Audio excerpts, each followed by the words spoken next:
Social justice में जाओ।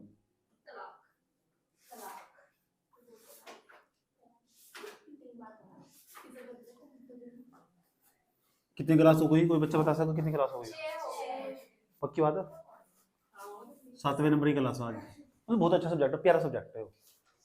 हम पता क्या पढ़ रहे थे? हम पढ़ रहे थे तलाक।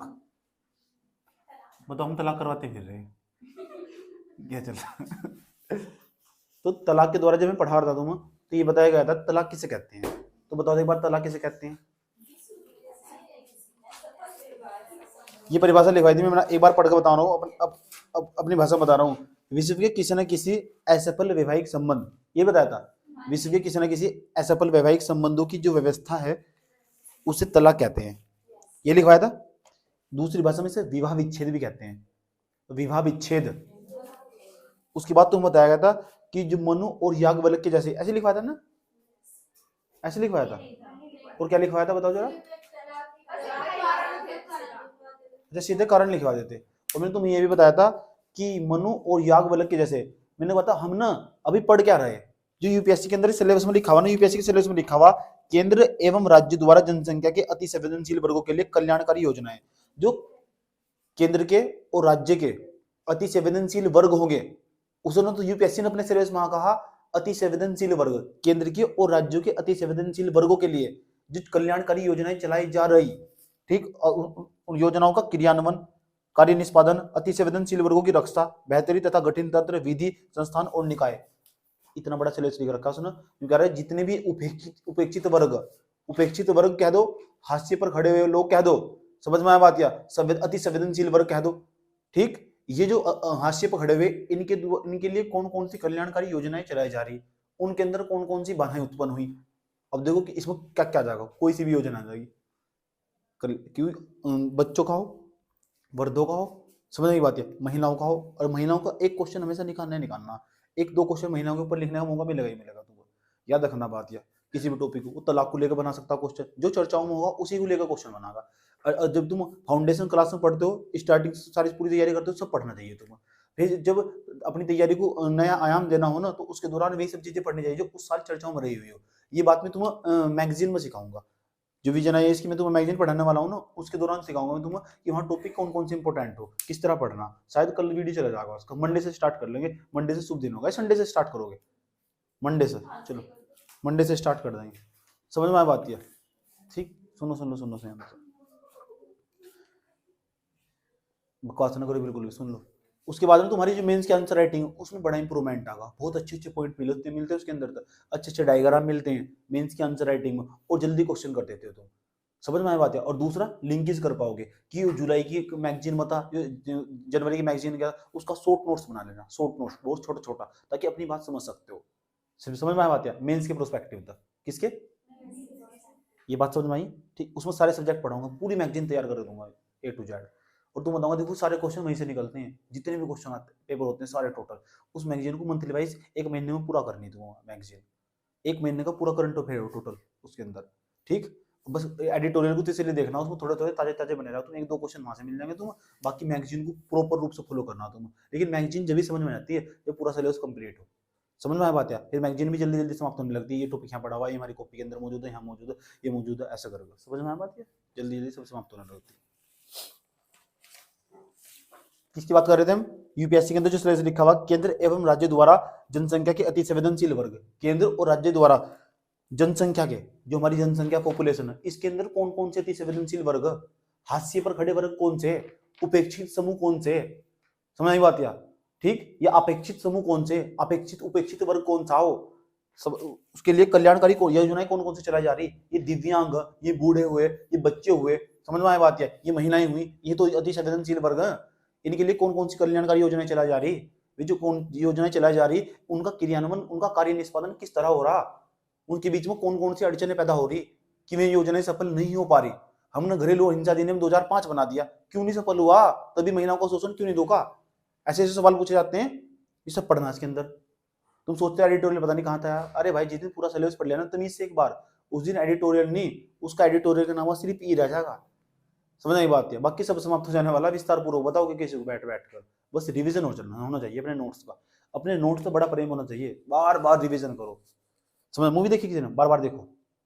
जाने वाली है तू तड़पाया, लौट के फिर तू कभी ना आया, अक्का देना बड़ा सा देख लेना घर जाकर, बार बार देखो। बेकार मूवी ऐसा रहने दी, कुछ सीखने का है नहीं। इन्हें हम भारत के असुरक्षित समूह भी कहते हैं, असुरक्षित समूह। समझ में आया बात? या उपेक्षित समूह भी कहते हैं, उपेक्षित समूह। हास्य पर खड़े हुए वर्ग भी कहते हैं, संवेदनशील वर्ग कहते हैं, अति संवेदनशील वर्ग कहते हैं। इनके लिए कौन कौन सी कल्याणकारी योजनाएं चलाई जा रही? क्या चलाई जा रही? उनका कार्य निष्पादन किस प्रकार हो रहा? क्या हो रहा? आया समझ में? इनकी रक्षा के लिए सरकार के द्वारा कौन कौन से कदम उठाए गए, कौन कौन से उठाए जाने चाहिए, क्यों नहीं इसकी इनकी सेफ्टी हो पा रही, बच्चों की सेफ्टी क्यों नहीं हो पा रही? समझ में आया बात? ये बच्चे वाला टॉपिक चलाया। इनके लिए गठित तंत्र कौन कौन सा तंत्र गठित किया? ये यूपीएससी के सिलेबस में लिखा हुआ। इनके लिए कौन कौन सा हमने कानून बनाया, कौन कौन सी विधि बनाई, इनके लिए कौन कौन सा इंस्टीट्यूशन, कौन कौन सा निकाय हमने, कौन कौन सी संस्था तैयार कर दी, कौन कौन सा बोर्ड बनाकर तैयार कर दिया। समझ में आया बात है? यही आपका सिलेबस है। ठीक ठीक ठीक। लेकिन देख रहे हैं हम ना, उसके अंदर से एक महिला वाला मुद्दा उठाया। उसके अंदर हम समझ रहे हैं जो भारतीय समाज के अंदर ना महिलाओं की समस्याएं किस प्रकार गुथी हुई नहीं समझने की कोशिश कर रहे हो। सोशल जस्टिस हम पढ़ रहे हैं, उसके अंदर महिलाएं, तो महिलाओं को भी ना अति संवेदनशील वर्गों के अंदर रखा हुआ है। जब याज्ञवल्क्य और मनु जैसे जो ग्रंथ, जो इतने बड़े बड़े ऋषि अपने ग्रंथों के अंदर इस प्रकार का उल्लेख किया हुआ, जब उन्हें पढ़ते हैं तो पता चलता कि जो महिलाएं ना उनका बड़े स्केल पर बड़ी मात्रा में शोषण हुआ करता था, बड़ी मात्रा में शोषण हुआ करता था। एक मिनट से रोको,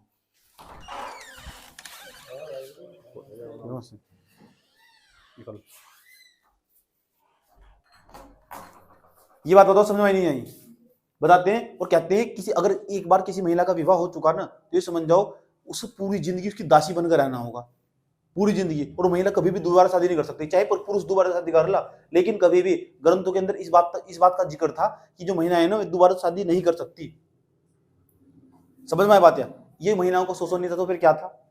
उसके बाद हमने देखा इनका सबका कारण क्या हो, कि जो विवाह विच्छेद हो क्यों? विवाह विच्छेद का क्या क्या कारण हो? एक बार तुम बता दो, मैंने विवाह विच्छेद के क्या क्या कारण बताए? तलाक के क्या? अंतरजातीय विवाह परंपरा थे एक तो, और तलाक का कारण बताया था विवाहेतर संबंध। कुछ महिलाएं ऐसी हो ना उनका विवाह से पूर्व भी संबंध पाया जा, विवाह के पश्चात भी संबंध पाया जा, जिस कारण उनका तलाक हो जाता है। अच्छा, दबंगांतर को प्रवर्गति के कारण भी तलाक पा जाते हैं, और गलत जानकारी सूचना के कारण तलाक हो जाते हैं, और अच्छा उसका मैंने अमिताभ बच्चन की जो मूवी थी ना उसका जिक्र किया था, अभिमान पिक्चर का। समझ में आया बात है? अगर नहीं समझ में आया तो देख लेना जाकर। अगर किसी एक व्यक्ति को सर्वोच्चता प्राप्त हो जाए तो इस कारण तलाक हो जाता है। लेकिन देखना जो तलाक है ना, तलाक तुम सोचता होगा तलाक सही है, एक व्यवस्था सही कर दी गई है, लेकिन तलाक का ना भारतीय समाज पर समझ में आई बात है, जिस बंदी का तलाक हो जाता है, जिस महिला का, जो अति संवेदनशील, जो उपेक्षित वर्ग, असुरक्षित समूह, जो उसका जिसका तलाक हो जाता, उसके मानव मस्तिष्क पर, उसके शरीर पर और उसके आसपास रहने वाली कम्युनिटी पर, उसकी सोसाइटी पर, उसके बच्चों पर बड़ा नकारात्मक प्रभाव पड़ता। समझ में बात है? बड़ा नकारात्मक प्रभाव पड़ता। हेलो, नमस्कार जी। अच्छा, तो जिस महिला का तलाक हो जाता है ना, महिला का जब जैसे तलाक हो जाता उस महिला को ना देखिए उसे ना अपने परिवार में जाना पड़ता वापस उसी मायके में।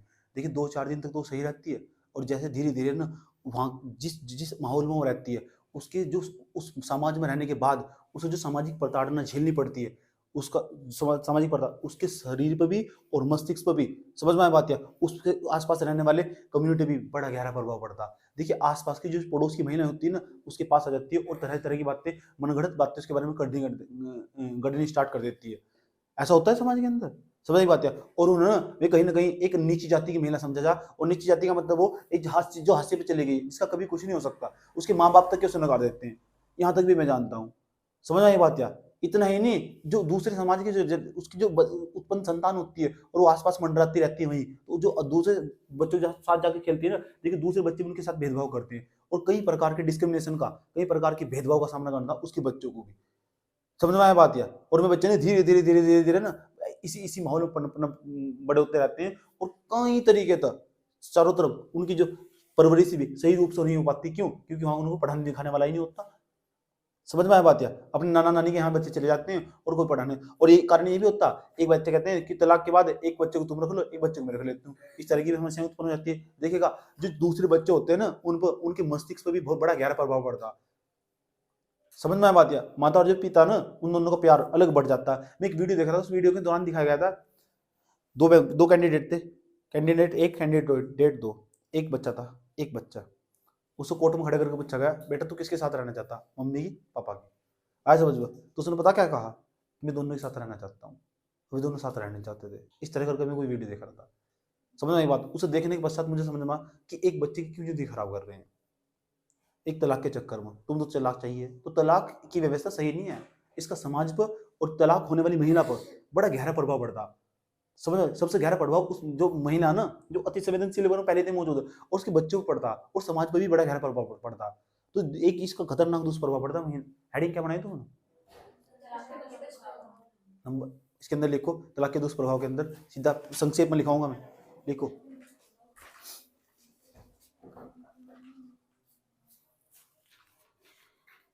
तलाक के कारण, तलाक के कारण, तलाक के कारण,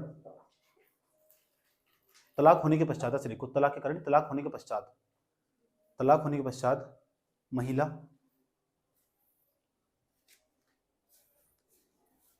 महिला तथा उससे उत्पन्न संतान, तथा उससे उत्पन्न संतान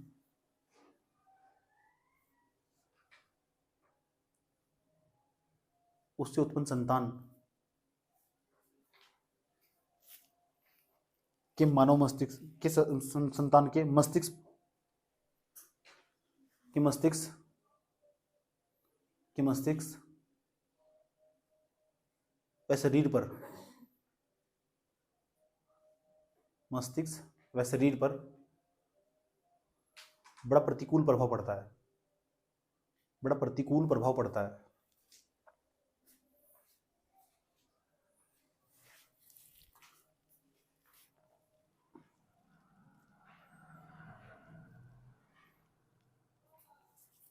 लिख दिया ना?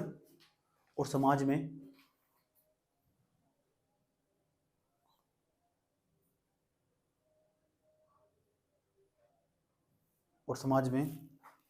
इन्हें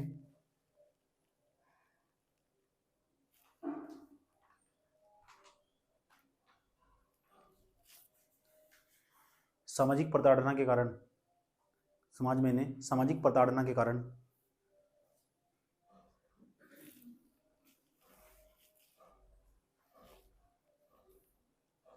कभी कभी आत्महत्या का सहारा लेना पड़ता है। आत्महत्या का सहारा लेना पड़ता है। होता है ऐसा?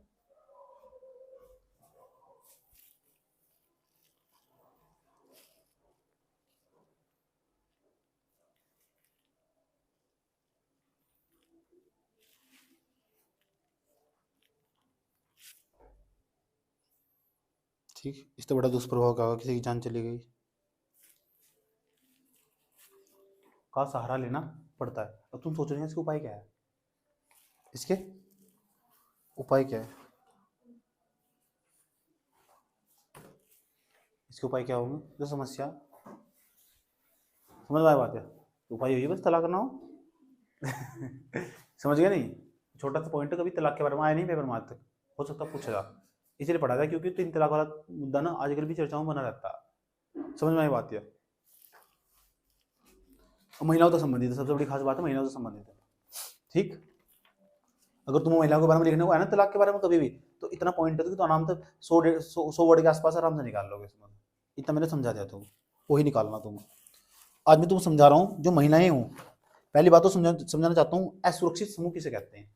एक तो है असुरक्षित समूह, कौन सा? असुरक्षित समूह, फिर हाशिए पर चले गए समूह, फिर उपेक्षित समूह। 3 चीज समझनी है। एक तो समझना, पहले नंबर पर भारत के असुरक्षित समूह कौन थे। दूसरे नंबर पर समझना कि भारत हास्य पर चले गए समूह कौन से। तीसरे नंबर पर समझना कि भारत के उपेक्षित समूह कौन से। तो 3 वर्ड का हम पोस्टमार्टम करा, ऑपरेशन करना इनका 3 वर्ड का। समझ में आया बात है। पहली हेडिंग बनाओ नंबर 1,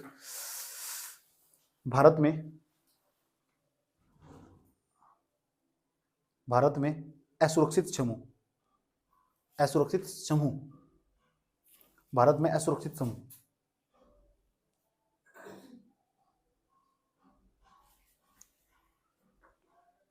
अब जानते हो क्या हो, यानी ऐसा समूह जो मानव अधिकार हो ना, मानव की जो मूलभूत आवश्यकताएं हो।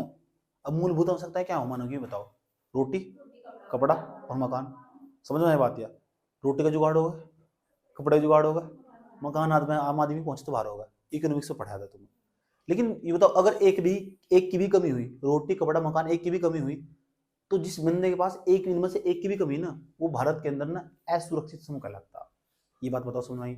यानी असुरक्षित समूह से तात्पर्य ऐसे समूह से है जिसे अपने जो मानव के मूलभूत अधिकार हो उनकी पूर्ति नहीं हो पाती है। ऐसा समूह जो अपने मानव अधिकारों की जो मूलभूत जो मानव अधिकार हो एक मानव के जो अधिकार हो, मूलभूत अधिकार हो, उनकी भी पूर्ति नहीं कर पाता। ऐसा समूह असुरक्षित समूह कहलाता। समझ में आया बात ये। ठीक, वैसे तो परिभाषित करना पाना कठिन है, लेकिन तुम चाहे तो लिख सकते हो, क्योंकि इस तरह की शब्दावली तुम आंसर राइटिंग करते समय ना बड़ी अच्छी लगती है। समझ में आया बात क्या। और तुम्हारी जो आंसर राइटिंग में उस पर भी बड़ा सकारात्मक प्रभाव पड़ता। लिखो लिखो ऐसे समूह जो अपने मूलभूत मानव अधिकारों का उपयोग करने में सक्षम नहीं है, जो अपने मूलभूत मानव अधिकारों का उपयोग करने में सक्षम नहीं है।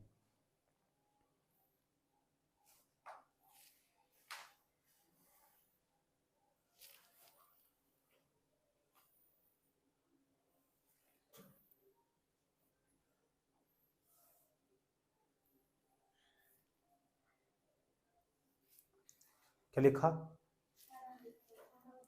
जो अपने मूलभूत मानवाधिकारों का उपयोग करने में सक्षम नहीं है, सक्षम नहीं है। इतनी बात बताओ, समझ में नहीं आई तो ये बताओ, जो महिलाएं हैं, क्या तुम अपने जो मूलभूत मूलभूत खाना पीना रोटी कपड़ा मकान, तुम्हारी तो पूरी हो रही, सब चीज पूरी हो रही, ये तो मूलभूत अधिकार है। वह बात अलग है तुम आजादी चाह रही हो, वो मूलभूत अधिकार नहीं है। समझ रहे, वो बात अलग है तुम आजादी चाह रही है, वो मूलभूत अधिकार बन जाता। मूलभूत अधिकार जिसके बिना तुम जीवन नहीं, मानव जीवन का मतलब क्या है, रोटी चाहिए कपड़ा चाहिए मकान चाहिए। इसका मतलब तुम अति संवेदन जो असुरक्षित समूह उस तो बाहर होगी तुम। मुझे समझ में आया बात है। देखे तुम कौन सी कैटेगरी में आगे तुम। लेकिन एक बात और सुन लो, दूसरी भाषा में ऐसा समझो, यानी असुरक्षित समूह से तात्पर्य ऐसे समूह से जो मूलभूत मानव अधिकारों का उपयोग करने के लिए सक्षम नहीं है। वही तो तुम अपने इस बात को सोचता रहना ध्यान। दूसरा, ये ऐसे समूह हो जो न शारीरिक और भावनात्मक रूप से बहुत कमजोर होते हैं, संवेदनशील होते हैं। शरीर से कमजोर नहीं होती महिलाएं, दिव्यांग, बूढ़े हुए, बच्चे हुए, आया समझ। शरीर से कमजोर नहीं जाते हैं, इसलिए शारीरिक और जो भावनात्मक रूप से बड़े कमजोर होते हैं। महिलाओं को कोई भी पागल बना देता। समझ आई बात है। लेकिन आजकल उल्टा हो रहा है, अब महिलाएं पागल बनाना स्टार्ट कर दी, लेकिन दूसरे तरीके का पागल बना देती है। तो भावनात्मक रूप से बड़े कमजोर हो जाती है महिलाएं, किसी के भी झांसे में आ जाती है। समझ में आया बात। ठीक, और अपना ना हित तलाशने लगती है, किसी की भी झांसे में आ जाती है। इस तरह की महिलाएं अपनी बुद्धि का बहुत कम, इसे कहते हैं भावनात्मक रूप से भी बहुत संवेदनशील होती है। समझ में आई बात है। और शारीरिक रूप से भी बहुत संवेदनशील होती है, ऐसा माना जाता। इसलिए ना असुरक्षित समूह के कैटेगरी में रखते हैं। महिलाओं की बात नहीं कर रहे हैं, दिव्यांगों की बात कर रहा हूं मैं। समझ में आई बात है। तो जो तुम्हें लगता होगा ना जो शारीरिक रूप से और भावनात्मक रूप से बड़ा कमजोर है, अब भावनात्मक रूप से कमजोर होने का मतलब क्या मतलब है, भावनात्मक रूप से समझ में आई बात है। ये एकदम दया भावनाओं में तुरंत बह जाते हैं, जो किसी के मारने से तुरंत चिल्लाने रोने लगते हैं, अपने आप को बहुत कमजोर महसूस करते हैं, शरीर के लिहाज से भी और भावना के लिहाज से भी। तो वे शारीरिक रूप से और भावनात्मक रूप से बड़े संवेदनशील होते हैं, उन्हें असुरक्षित समूह कहते हैं। आया समझ में। मैं क्यों लिखवा रहा हूँ, इसे लिख रहा हूँ, शब्दावली मिलेगी तुमको। क्या मिलेगी, डायरेक्ट कुछ नहीं आने वाला। समझ में आया बात है, मैं पहले समझा रहा हूँ। लिखो, क्या लिखा तुमने भी,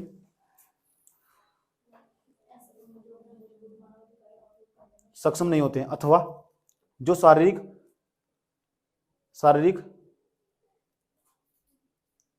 या भावनात्मक क्षति की दृष्टि से अत्यधिक संवेदनशील होते हैं। जो शारीरिक या भावनात्मक क्षति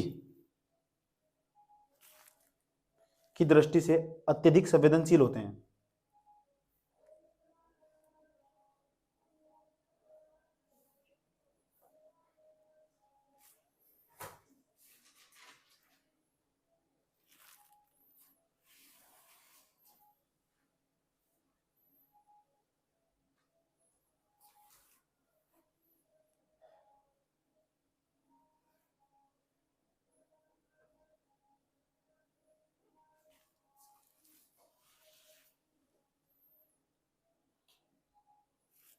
ठीक, अब बताओ फिर तो इन विचारों को असुरक्षित समूह होंगे, इन्हें समाज के अंदर कम लाभ मिलता होगा, ज्यादा लाभ मिलता होगा? इन्हें समाज के अंदर ना अपेक्षाकृत दूसरों की अपेक्षा करो तो कम ही लाभ मिलता होगा। तो बताओ महिलाएं हैं, जो महिलाएं हो, समझ में आई बात? या महिलाएं हो, तुम आरामदायक जीवन जी पाती हो? नहीं जी पाती ना। अति संवेदनशील वर्गों में आती हो, नहीं आती हो? समझ में आई बात? या जो महिलाएं हो, सुन लो ध्यान से, अगर तुम्हें लग रहा है ना तुम्हारी मूलभूत आवश्यकता है, तुम भावनात्मक रूप से शारीरिक रूप से कमजोर हो, ऐसा मान के चलता है महिलाएं शारीरिक रूप से कमजोर हो, समझ में आया बात? या वो भी चट्टा मार देना एकदम गिर जाए, समझ चिल्लाना स्टार्ट कर देगी, तो खास बात हो नहीं कि आप समझ में आई बात है? बच्चे को देख रहे हो तुम, बच्चे को जब तो असुरक्षित समूह में रखा गया, ये तो उनके बारे में पढ़ा रहे तुम, ये तो पोक्सो अधिनियम पढ़ा रहे हो तुम 2012 का, क्यों पढ़ा रहे हो तुम? समझ में आया बात? या वृद्धों को देख लो तुम, बहुत कमजोर नहीं होते, समझ में आई बात अलग है। कुछ वृद्ध ऐसे हो चिल्लाते बड़े खतरनाक तरीके से, ये कर देंगे वो कर देंगे, होना कुछ है नहीं, जवानी का जोश भरा हुआ पूरा का पूरा, ऐसा समझ में? ठीक, इस टाइप से हो नहीं होता। लेकिन सुन ध्यान से तरीके से, लेकिन हम समझना कि जो असुरक्षित समूह है ना, ये ना अपेक्षाकृत कम लाभ प्राप्त करते हैं। एक लाइन और लिखो समूह, ये अपेक्षाकृत कम लाभ प्राप्त करते हैं, ये अपेक्षाकृत कम लाभ प्राप्त करते हैं, कम लाभ प्राप्त करते हैं।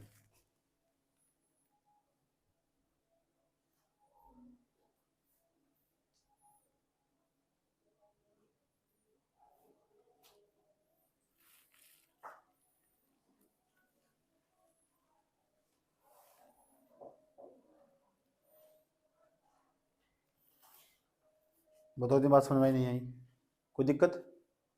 अब ये बताओ, जो असुरक्षित समूह हो ये आरामदायक जीवन जी लगे, आया समझ में? ये आरामदायक जीवन भी जी सकते हैं, दूसरा अपना डेवलपमेंट में, अपनी जिनका डेवलपमेंट है ना, ये अपना विकास भी नहीं कर पाते। एक लाइन और लिखो, उसके अंदर लिखो, ऐसे असुरक्षित समूह न तो आरामदायक जीवन जीने में सक्षम होते हैं, न तो आरामदायक जीवन जीने में सक्षम होते हैं,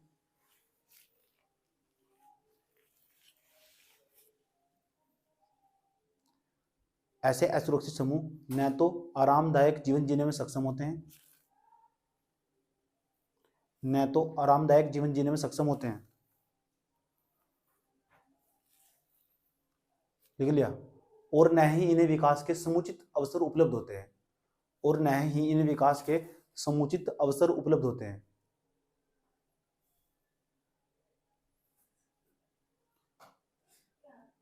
न ही इन्हें विकास के समुचित अवसर उपलब्ध होते हैं।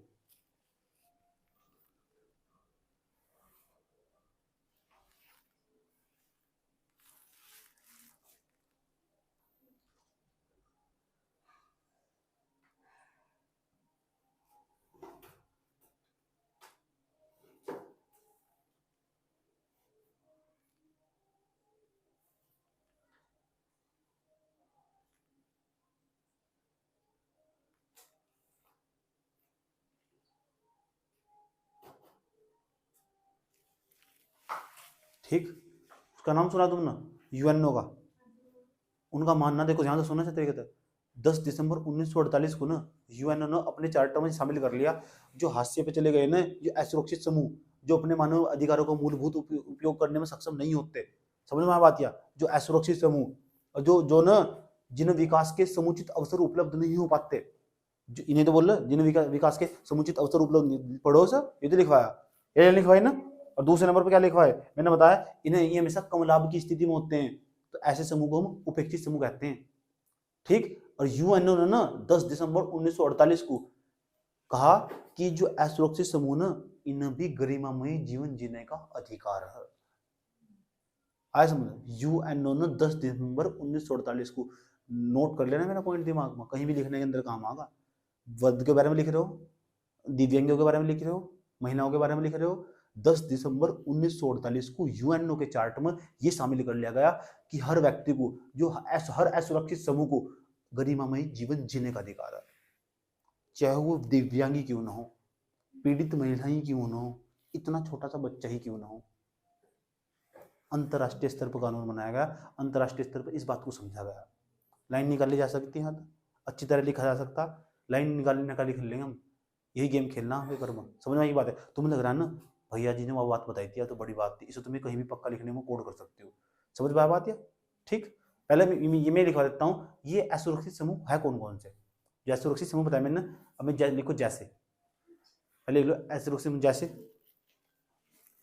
बच्चे, बच्चे इसमें आगे, बच्चे सुरक्षित समूह में जैसे बच्चे। जवान कौन लिख रहा है? बच्चे कोमा वृद्ध, वृहद, वृद्ध में वर्द लिखना, वर्द वर्द कोमा दिव्यांग, दिव्या नहीं लिखना, दिव्यांग लिखना, दिव्या मेरे फ्रेंड का नाम था, दिव्यांग लिख देना यहां तक। दिव्यांग कोमा अनुसूचित जनजाति, जो एससी ने, जिन्हें दूसरी भाषा में चमार कहते हैं, ये भी इसमें ही आते हैं, इनके साथ भी बड़ा भेदभाव होता है। आया समझ में? अनुसूचित जाति कोमा जनजाति, जंगली, जंगलों में रहने वाले लोग, इनका मजाक नहीं, उपहास नहीं उड़ाना चाहिए इस तरह। उपहास कौन उड़ा रहा है? मैं थोड़ा उड़ा रहा, तुम उड़ा रहे हो, तुम क्यों सर? गरीबी से परेशान समूह, कोमा गरीबी से परेशान समूह, मेरे जैसे। ठीक।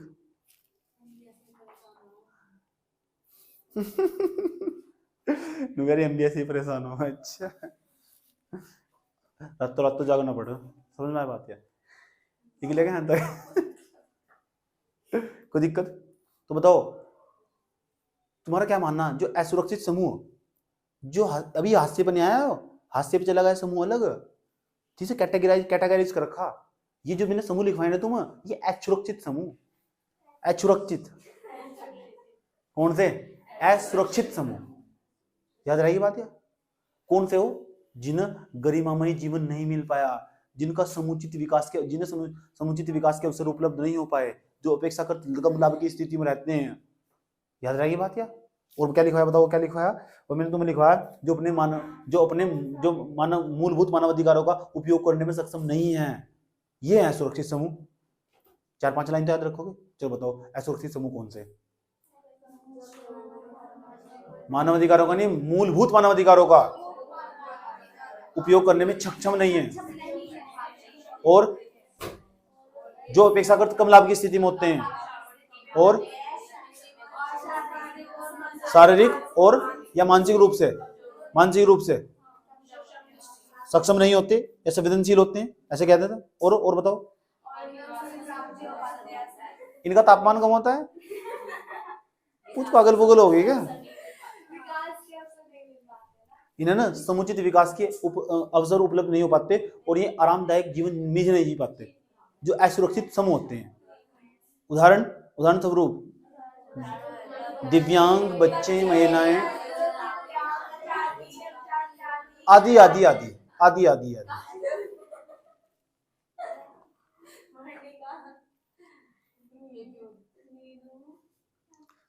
अब बताओ 10 दिसंबर आज का दिन था, 10 दिसंबर 10 दिसंबर 1948 को। तो स्टेटमेंट नोट कर लेना है, इसे तुम कहीं भी कोड कर सकते हो। इस लाइन से तुम कभी महिलाओं के ऊपर महिलाओं के ऊपर कभी लिखने को आ जाना, वृद्धों के ऊपर लिखने को आ जा, या बूढ़ों के बच्चों के ऊपर लिखने को आ जा। इस लाइन से तुम अपने आंसर का स्टार्ट कर सकते हो। लिखो ये लाइन है, नोट, NOT नोट लिखो। मूलभूत मानवाधिकारों का उपयोग करने में मूलभूत मानव अधिकारों का उपयोग करने में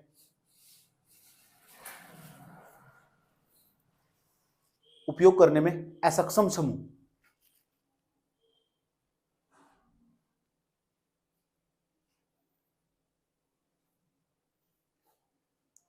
मूलभूत मानवाधिकारों का उपयोग करने में असक्षम समूह, कोमा लगाओ,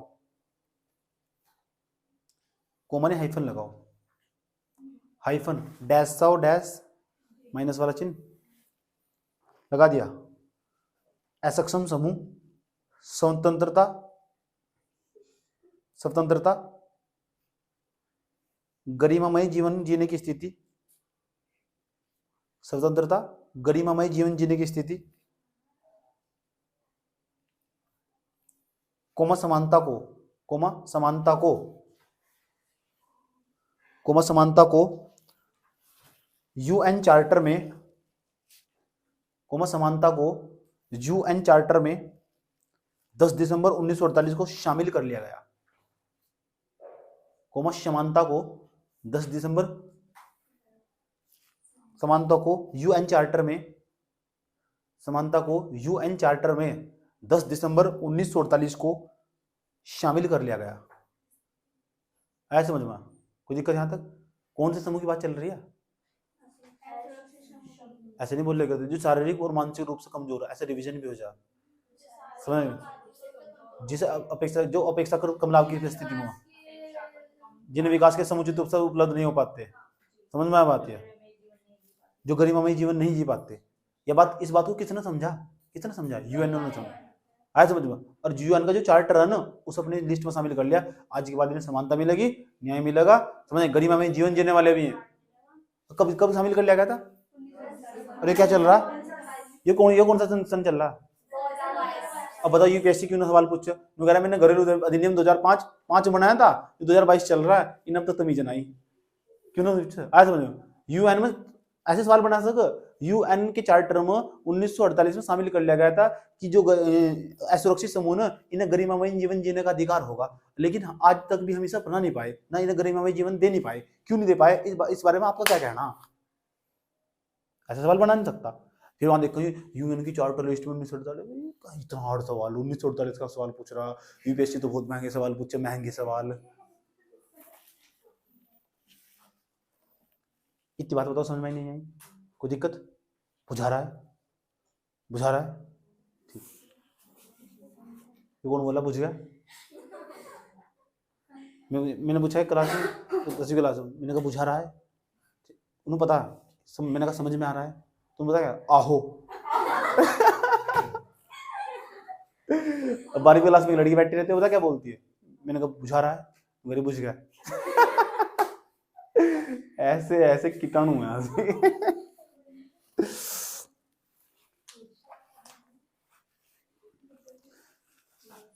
अब सवाल है यार, हास्य पर चले गए समूह कौन से है? देखो, ये समाज की मुख्य धारा, इस समाज की मुख्य धारा, ये आप और हम जैसे लोग हैं समूह। समझ में बात? यार कुछ ऐसे लोग, आप और हम जैसे लोग इसके अंदर मौजूद है समाज की मुख्य धारा में। समाज बड़ा रेस्पेक्ट देता है, एलीट क्लास के जैसे लोग, हमारे जैसे लोग हो गए, आप जैसे लोग हो गए, समझ में, जिन्हें समाज बड़ी वरीयता देता है। समझ में आया बात? है लेकिन ध्यान से सुना अच्छे तरीके से। कुछ लोग ऐसे, ध्यान से सुना, कुछ लोग ऐसे जो न इस समाज की ना मुख्य धारा से पीछे छूट चुके। आया समझ में? और पीछे छूटते, चलो यहाँ तक तो सही था, यहाँ तक ये पीछे छूट, इतने पीछे छूट चुके, ये ना इस समाज की मुख्य धारा यहाँ हास्य पे चले गए, छूटते छूटते ऐसे चले गए। दिख रहा ना?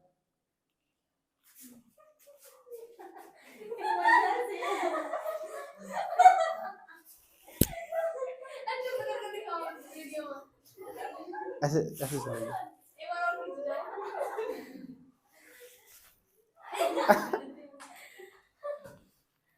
ऐसे चले गए, छूट गए, ऐसे छूट गए। इस समय हास्य पे चले गए। हास्य का मतलब किनारे पर चले गए। हास्य का मतलब किनारे पर चले गए, बिल्कुल चले गए। इसका क्या मतलब पता है? हो सकता अगली जो बात मैं बोल लूंगा उसको तुम्हारी हंसी बंद हो जाए, ठीक? ये एक ऐसे समूह जो का वंचित समूह, ऐसा ना बोल लो। इसका मतलब हास्य पर चले गए। इसका अर्थ समझो क्या कहना चाह रहे हैं। ऐसी महिलाएं जिसके मुंह पर एसिड फेंक दिया गया था।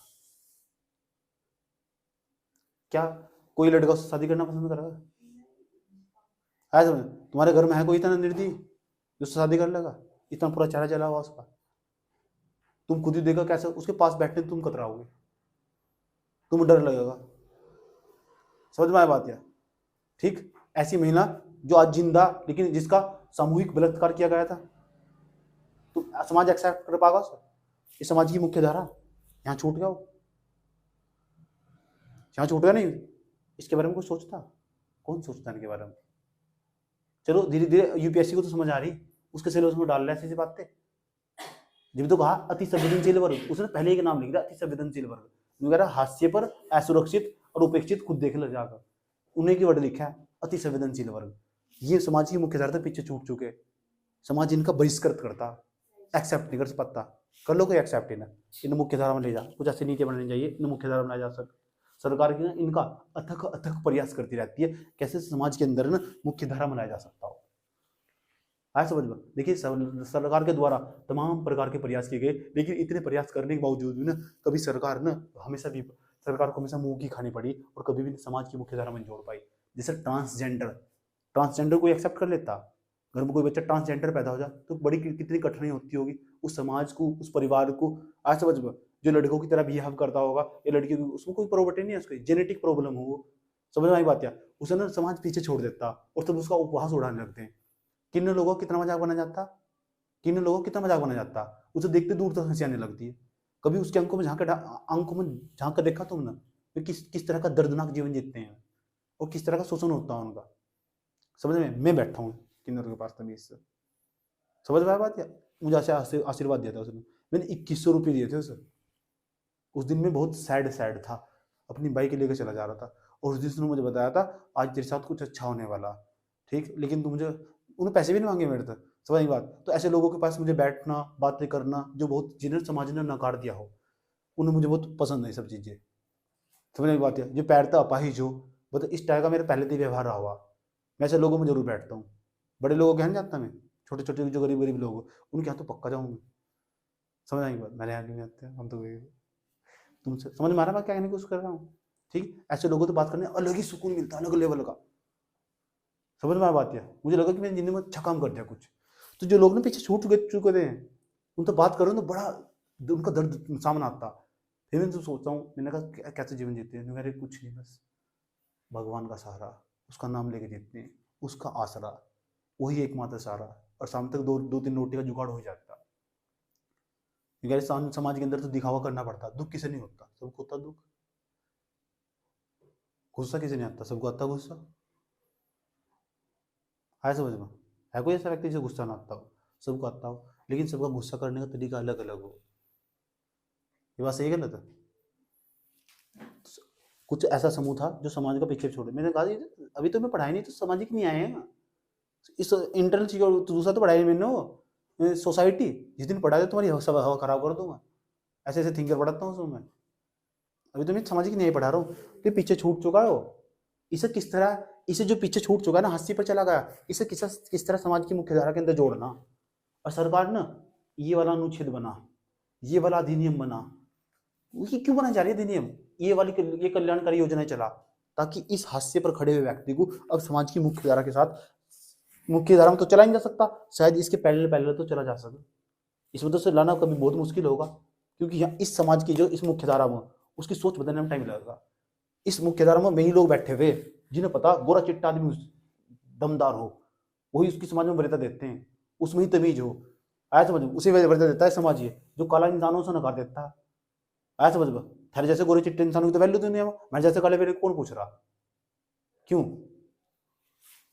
उसे पीछे छोड़ते? तो ऐसे लोगों को ना सुनो ध्यान लगाकर, जिसके साथ रंग भेद की नीति अपनाई जा रही उससे समाज के साथ समंदर तो चला जा सकता। क्यों जी? आया समझ?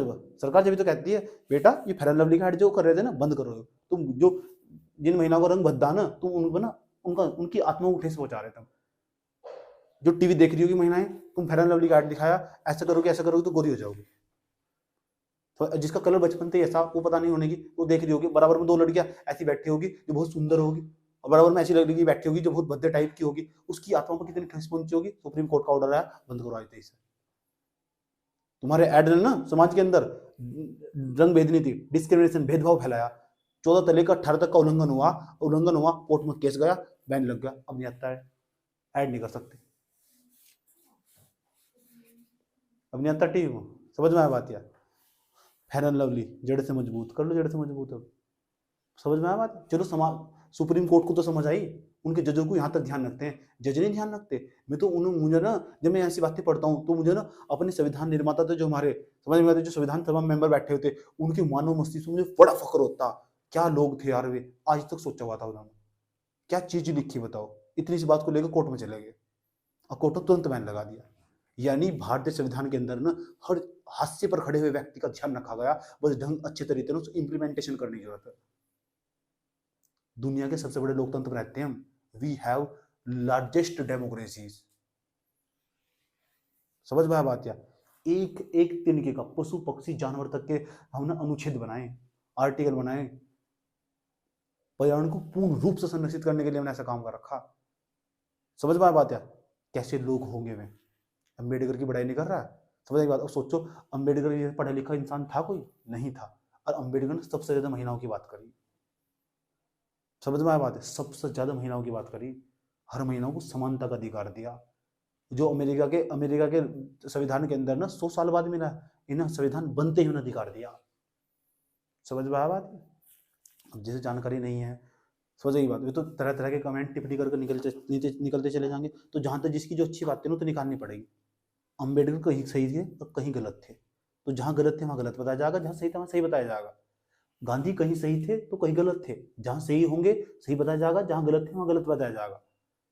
समझ आई बात। और सब व्यक्ति का देखने का नजरिया अलग अलग हो। समझ में आया बात। या अब ये दोनों बैठी लड़की, ये मुझे अलग नजरिए से देख रही, मेरा जो मूल्यांकन कर रही है ना अलग तरीके से कर रही, ये अलग तरीके से कर रही होगी। अगर ये अंदर कुछ कमी निकाल रही, इसका मतलब ये ना कुछ अपना हित देख रही होगी, या अपने हिसाब से विश्लेषण कर रही होगी, या कुछ अपना हित देख रही होगी, इसलिए मेरी बड़ाई कर रही होगी, वह मेरी की बड़ाई कर रही होगी, वह मैं अपना कुछ हित देख रही होगी। वह समझ में आया बात। क्या तो एक ही व्यक्ति का जो मूल्यांकन करा जाना कभी भी अतीत को ध्यान में रखते हुए करा जाना चाहिए, उसका मूल्यांकन उसकी वर्तमान स्थिति के आधार पर करना चाहिए, ये मेरा मानना। समझ में आया बात। क्या कोई दिक्कत। कहते हैं ह्यूमैनिटी सब्जेक्ट पढ़ना चाहिए, बुद्धि खुल जाती है ना। चलो मुझे ये बता दो, हास्य पर जो खड़े हुए व्यक्ति, इन्हें कैसे समाज की मुख्यधारा के अंदर जोड़ा जा। तुम्हारे पास कोई उपाय है क्या? है समझ में, तुम्हारे पास कोई उपाय है कैसे समाज की मुख्यधारा में? मुझे बताओ तो यार, जिस महिला का 10 साल पहले बलात्कार हुआ था, क्या उसकी शादी हो जाएगी किसी के साथ? है समझ में, जिस महिला का चेहरा पूरा का पूरा जला दिया गया था यहाँ तक का, उसको कोई एक्सेप्ट कर लेगा एसिड फेंक का? और 4-5 सर्जरी हुई, इसका चेहरे का कभी कलर भी ना बदल पाया। बताओ, तुम्हारे घर में कोई इतना दयावान जो उसके साथ शादी कर लेगा? समझ में आ बात। तुम इतना पढ़ने लिखने के बावजूद भी एक्सेप्ट नहीं कर पाते। है कोई क्या ऐसा जो किसी किन्नर के पास बैठकर उससे उसकी दिल की बात पूछ लेगा? जाके बैठ कर दिखाओ मुझे, तुम्हारे घर वाले तुम्हें नकार देंगे अगले दिन। है इन्हीं कोई बात कर रहा, यूपीएससी बात कर रहा इसकी। बधाई हो, तुम ऐसे सिलेबस में जन्म लिया। समझ में आ बात। या और तुम इनके बारे में सोचने का मौका मिल रहा है। ऐसे ऐसे तथ्य पढ़ाऊंगा, हैरान कर देंगे तुम्हारे, जितने भूत चढ़ रहे सारे उतर जाएंगे। समझ में, जमीन का दर, ये तो तुम्हें अभी किताबों के अंदर बता रहा हूँ, मैं फील करवाने की कोशिश कर रहा हूँ। ये सब मैंने ना बड़े पैमाने पर भारतीय समाज के अंदर होते हुए घूमते घूमते अपनी आंखों से देखा। चलती ट्रेन के अंदर ये सब चीजें देखी हुई ना मौजूद, किन्नर घूमते रहते हैं, उनके दर्द को मैंने बड़ी अपनी आंखों से महसूस करा, किस तरह का जीवन जीते हैं लोग।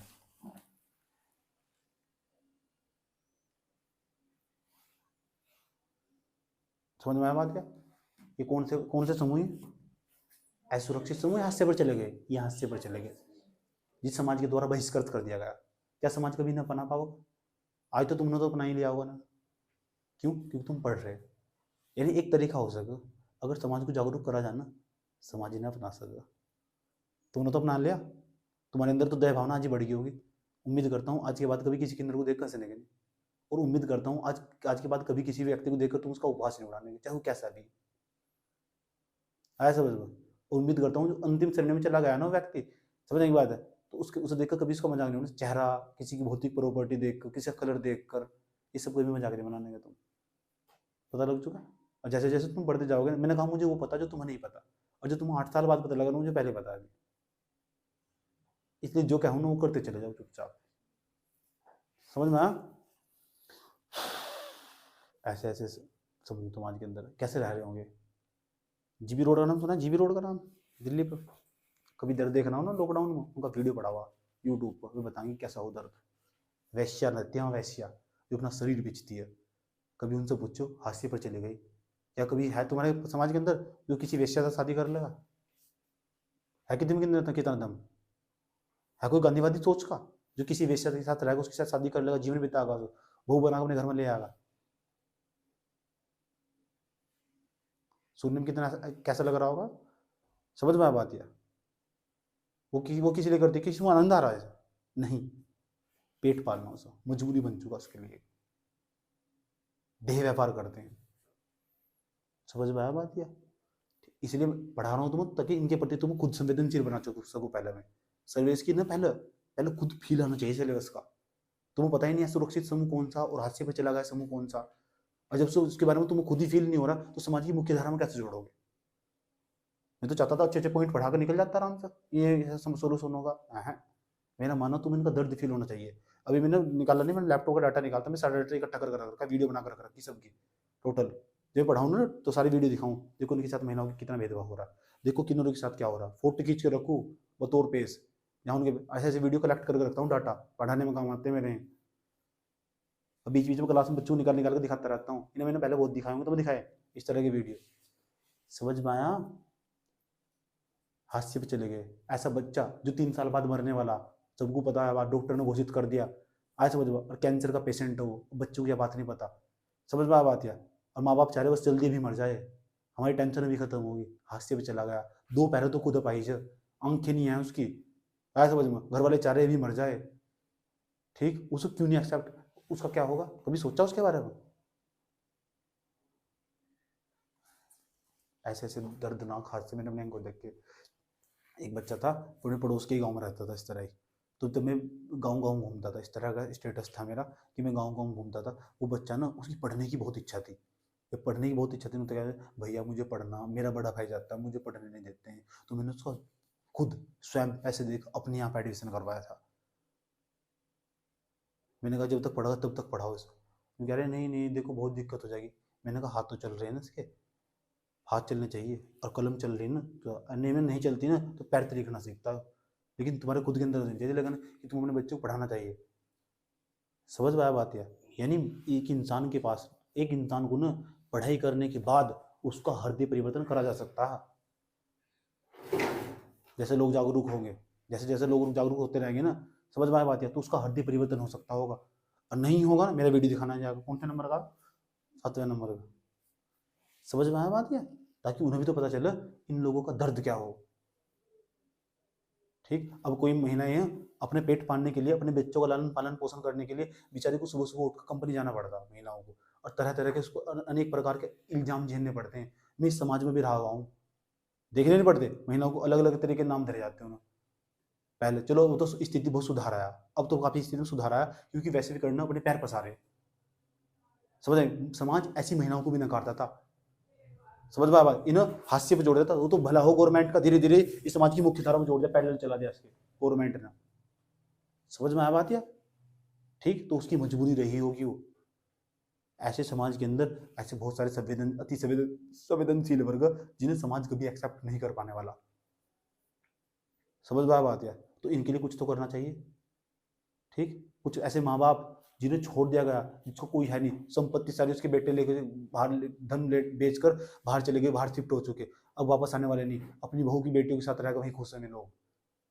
उसके माँ बाप सड़क पर घूमते रहते हैं, कौन उसे अपने घर में रखने वाला होगा? इस समाज के ना, इस समाज का बहिष्कृत समूह बोलते हैं। एक ऐसा इंसान जिसकी कभी कोई गलती नहीं है, जीवन काल में उसने कोई गलती नहीं करी, और जिस झूठ मूठ में बदनाम कर दिया गया। वैसे ही एक साजिश कर दी गई, और लोगों की नजरों में वो कातिल है, देशद्रोही है वो। समझ में आया बात? और उसे अपने आप से कभी कभी नफरत होती है, सुसाइड का सहारा लेता है बेचारा। समझ में आया बात? युद्ध सरकार कहती है भुला दिए जाने का अधिकार। सुप्रीम कोर्ट ने क्या कहा, भुला दिए जाने का अधिकार भी अधिकार होगा। जेल काट का है ना, इसके बाद भी अधिकार होगा। समझ में आया?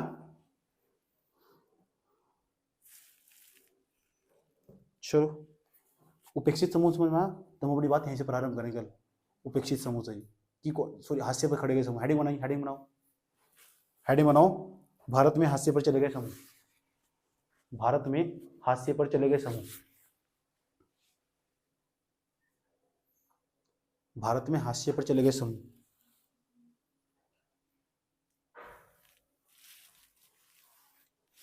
ठीक,